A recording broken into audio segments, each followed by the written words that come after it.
தினம்தோறும் விளக்கேற்ற நல்ல எண்ணெய் இதயம் நல்லெண்ணெய்.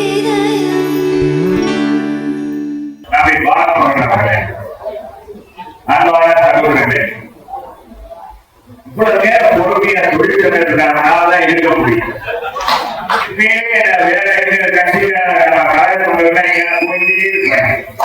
ஆனா கொள்கை மரபுகளாக நீங்க வந்திருக்கீங்க.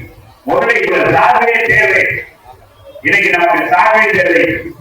கழகத்துக்கு எழுச்சி உணர்ச்சியை தான் தேவை. இங்க சொன்னாங்க அண்ணா தொழிற்சங்க பேர்.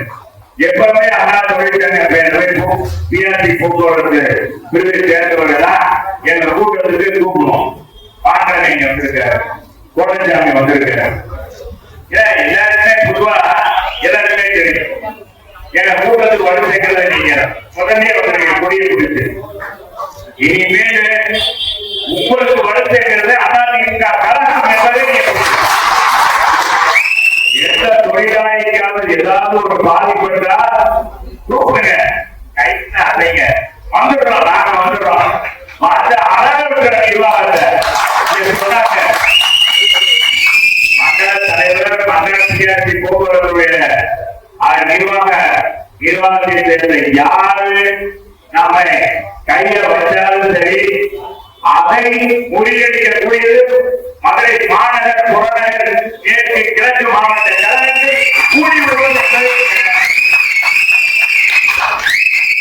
எதை பற்றி மறைக்க வேண்டியதில்லை. நாங்க இருக்கோம்.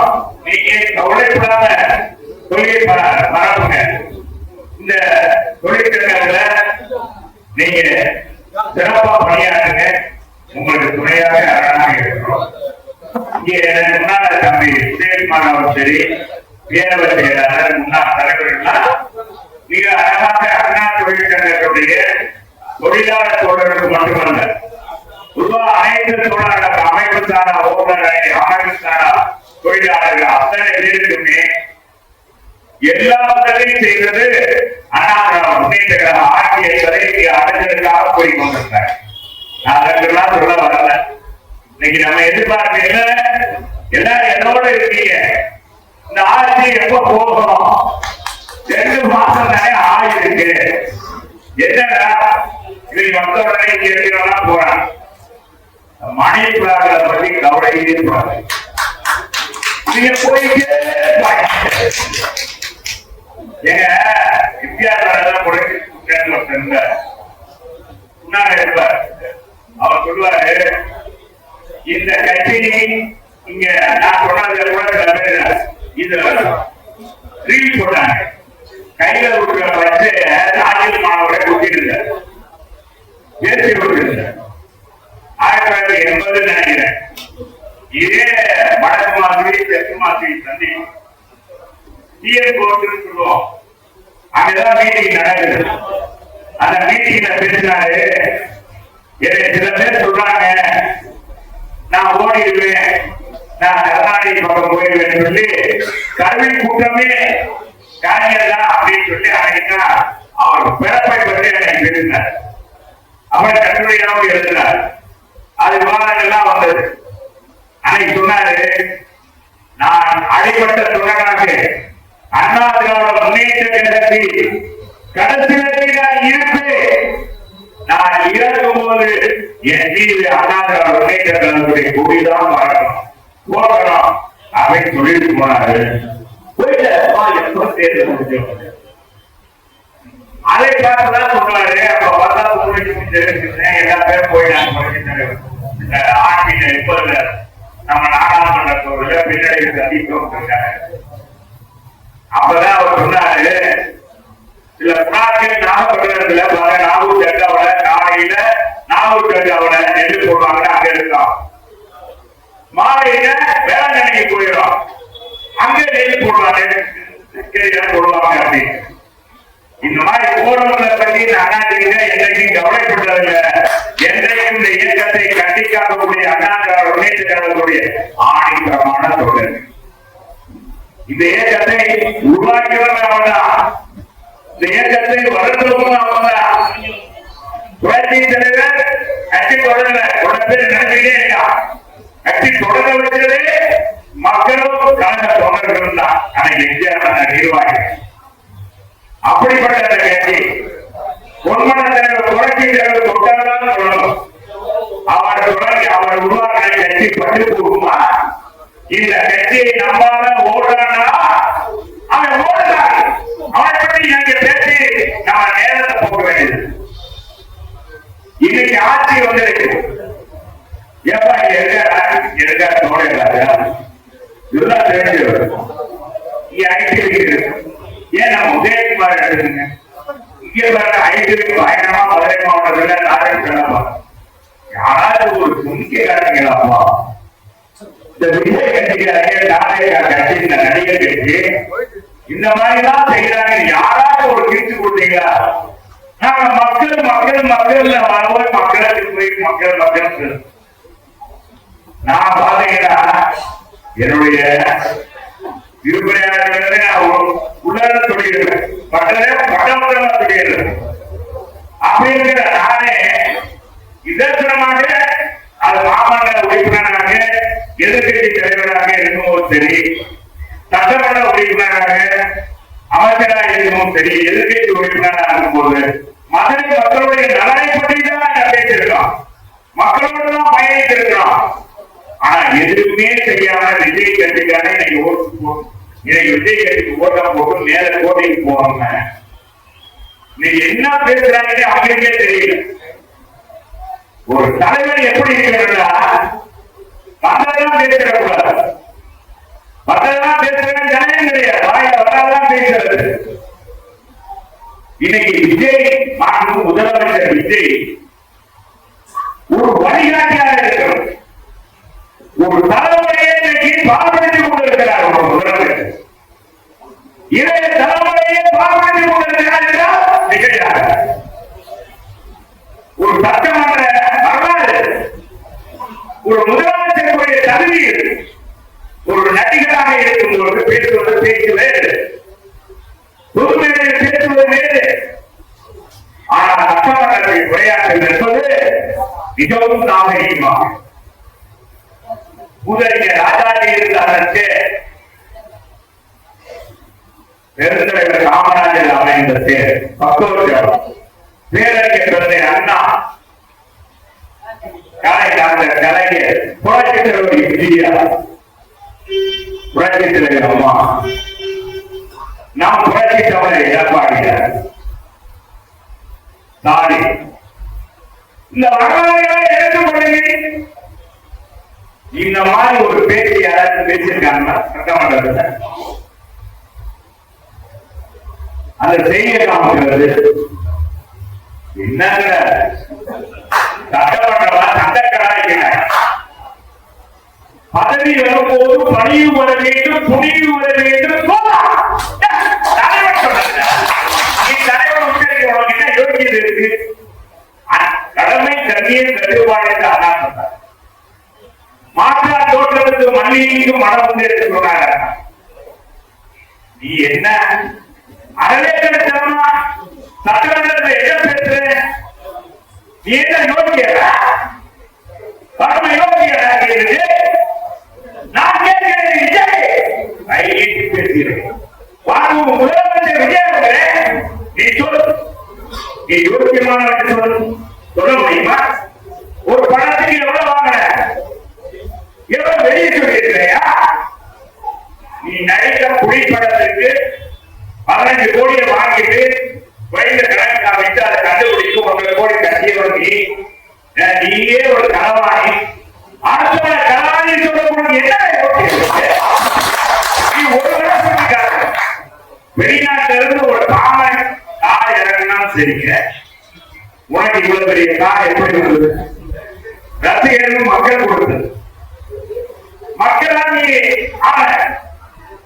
அந்த காரை இறக்குமதி பண்ணி மோசடியாக செஞ்சு கோர்ட்ல வழக்கு போட்டு உன்னை தண்டித்தலையா? நீ பணம் இல்லையா? அப்ப நீ யோசிக்க பண்ணா சரி, நாளைக்கு 41 பேருக்கு அரசாங்க பதவியை தூக்கி கொடுத்துருக்கீங்க, வரவேற்கிறோம், கொடுத்து இறந்தவங்க குடும்பத்துக்கு பாதுகாப்பு வேணும். ஏன்னா 10 பேர் அது மாதிரி இறந்து சொல்றாங்க. அவன் என்ன பாவம் செஞ்சு அந்த பொருள் என்ன பாவம் செஞ்சது? சரி விஜய் அவர்களே, நான் கேட்கிறேன் முதலமைச்சர், உன்னை பார்த்து கேட்கிறேன், நீ நீதிமா நான் மாற்றத்தை கொண்டு வர போகிறேன், இது முன்னாடி அப்படின்னு சொல்ற நீ என்ன சுபத்திர அனைவருக்கும் அனைவர் குடும்பத்துக்கு கொடுப்பியா? வெள்ளத்துல பாதிக்கப்பட்டு இறந்தாங்க கொடுப்பியா? இல்ல விபத்துல யாராச்சும் ஏதோ ராஜ்யத்துல இறந்தாங்க யாராச்சும் வேலை இறப்பாங்களா? அவங்க குடும்பத்துக்கு கொடுப்பியா? இல்ல என்ன இருக்குன்னு தெரியாத அறக்கூடாதவனா அறவேற்காதவனா செஞ்சுட்டு நீங்க எல்லாம் 2 லட்சம் ஓடு நீதான் நீதான் அரசியலுக்கு ஓட காலம் வரும், ஓட காலம் வரும். அன்னைக்கு அதிமுக இருக்கும், இங்க இருந்து சில பேர் போயிருப்பான், ஓடாத பள்ளி கவலை இல்லை, ஏகத்துக்கு பாடுபட்டிருப்பான். நான் அவர்களெல்லாம் நேரத்தில் கொடுக்கணும், அவர்களுக்கு நேரத்தில் கொடுக்கணும். இந்த இயக்கத்தை பாடுபட்டிருப்பாங்க, கோபத்தை அவங்க போயிருப்பாங்க, திரும்ப வரலாம், எனக்கு அவரை பற்றி கவலை இல்லை. ஆனா சரி வரவெல்லாம் சேர்க்கிறீங்க, நீ என்ன யோசிங்க? வரவெல்லாம் யோசிக்கிறா அதே வளர்ச்சி இல்லையா? இது நாங்க எங்க வளர்ச்சி நாங்க 3 ரூபாய் விரும்பல.